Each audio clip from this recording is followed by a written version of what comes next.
Ayer hubo comentarios varios en Uruguay respecto al resultado de la elección primaria que se celebró el domingo en Argentina. Digo en Uruguay porque a través de las redes sociales como el Facebook o el Twitter había personas que opinaban que en Uruguay se le había dado demasiada trascendencia al evento del domingo en Argentina y como muchas veces estamos pendientes a lo que sucede del otro lado del río.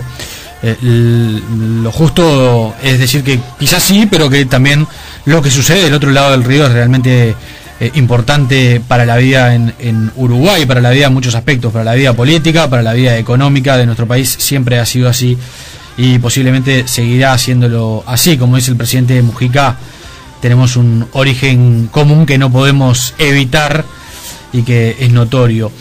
Y también hubo comentarios respecto al resultado. A través del Facebook de Tiempo Presente, Jorge, por ejemplo, escribía esta mañana: con el mismo margen que Cristina ganaron Menem, De la Rúa, y con las mismas ganas vivaron a Galtieri.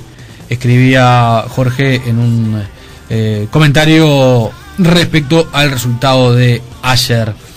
Para ingresar en el análisis sobre el resultado está con nosotros el profesor Gerardo Caetano. ¿Cómo está, Gerardo? Buen día. ¿Qué tal, Leandro? Un gusto. Con el mismo margen y con las mismas ganas, los argentinos aplaudieron a Menem, a De la Rúa y a Galtieri. ¿Es bueno, así? Es un comentario. Con todos los matices. Es un comentario de opinión. Sí. Es cierto que la sociedad argentina es una sociedad acostumbrada a los entusiasmos. Claro. Y que muchas veces esos entusiasmos, al poco tiempo, más o menos poco tiempo, implosionan. De todas maneras no podemos hacer futurología porque además eso ha tenido que ver con circunstancias y son muy concretos. Yo creo que hay que ir a los hechos. Y los hechos en medio de esta elección primaria tan extraña. Yo te confieso que en términos comparados es muy difícil encontrar una elección primaria de los partidos con voto obligatorio. Sí. Muy difícil. Prácticamente contradice lo que es la pauta internacional, casi histórica, en donde se entiende, a mi juicio con buen criterio, que una elección primaria de partidos debe hacerse con voto voluntario. En este caso no fue así, y eso generó, una situación muy especial, que es las principales definiciones jurídicas del domingo pasado ya estaban dadas por definiciones adentro de los partidos. Por ejemplo, no había ninguna candidatura presidencial en juego. Era casi una pulseada previa a 2 meses de la elección, sin efectos vinculantes, porque los efectos vinculantes, digamos, traduzcámoslo, la elección efectiva del futuro, de la futura presidenta de la Argentina, ocurrirá a fines de octubre. Sí, hay otra lectura, Gerardo, que quiero preguntarte a ver cómo se explica, y es la manera en que se comunicó esta elección. No me refiero a cómo se comunicó previamente, sino cómo se comunicó el resultado, incluso en los medios de comunicación, cómo lo comunicaron los periodistas. Los periodistas decían Cristina tanto por ciento, Dualde, Alfonsín tanto por ciento, como si fuera una elección donde competían unos contra otros, cuando en realidad lo que ocurre era así, ¿no? Lo que ocurre es que en el marasmo de la política argentina en los últimos años hay una gran pregunta, que es ¿dónde han quedado los partidos? Exactamente. Yo tengo un amigo politólogo argentino, Isidro Cheresky, un gran politólogo, que tiene un libro muy reciente que se llama La política después de los partidos. Y en realidad, en el caso argentino, es un título ajustado a la realidad, porque peronistas hay en muchas de las identidades políticas, de las coaliciones. Incluso si tú ves el nombre, ves Frente por la Victoria, Frente Amplio Progresista, sí, que tiene algunas connotaciones bastante uruguayas, por decirlo de alguna manera. En todos los casos, las candidaturas presidenciales estaban vinculadas con alianzas, frentes, coincidencias, concentraciones, pero propiamente no había partidos, lo cual nos habla de una política, en el caso de la Argentina, en donde las elecciones son las que inducen las identidades políticas, y los partidos históricos de alguna manera han quedado en buena medida desvirtuados. Claro. Uno diría, peronistas hay en varias fórmulas presidenciales.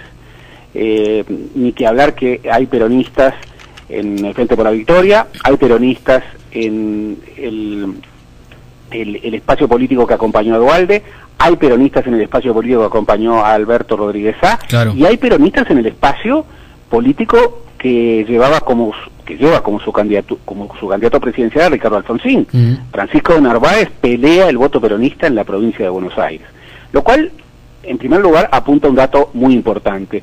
En la Argentina los partidos están en serio entredicho, incluso en su comienzo esta reforma política estaba motivada por la idea del entonces vivo Néstor Kirchner de alguna manera poder imponer una interna dentro del justicialismo.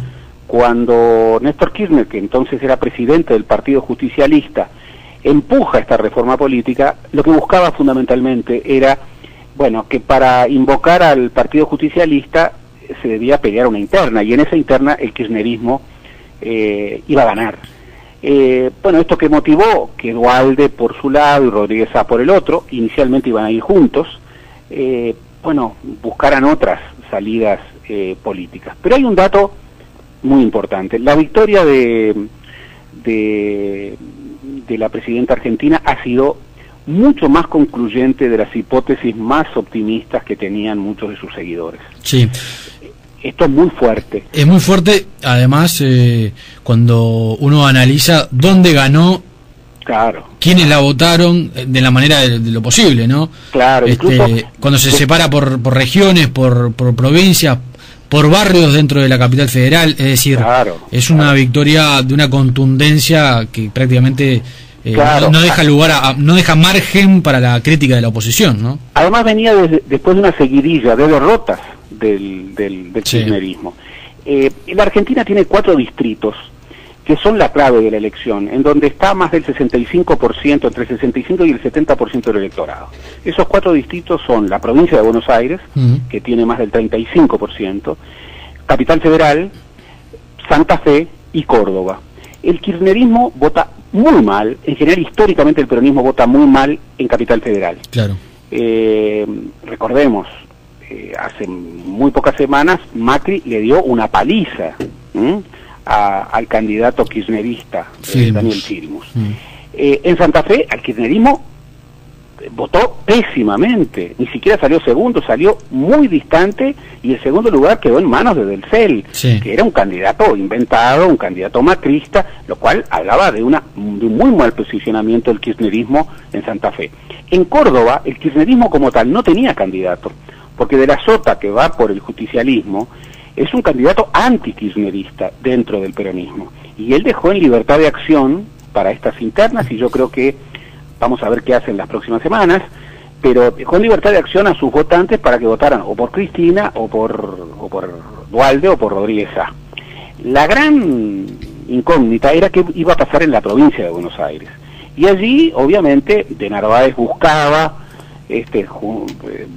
pelear de manera mucho más exitosa el voto, lo mismo hacia Duhalde. No olvidemos que el eje del arraigo histórico de Eduardo Duhalde en la política argentina ha sido siempre la provincia de Buenos Aires. Y yo creo que algo que explica la contundente victoria de Cristina Fernández es que en la provincia de Buenos Aires el kirchnerismo y su gobernador ganaron por muerte. Obtuvieron incluso más que el promedio nacional, porque obtuvieron cerca del 55%.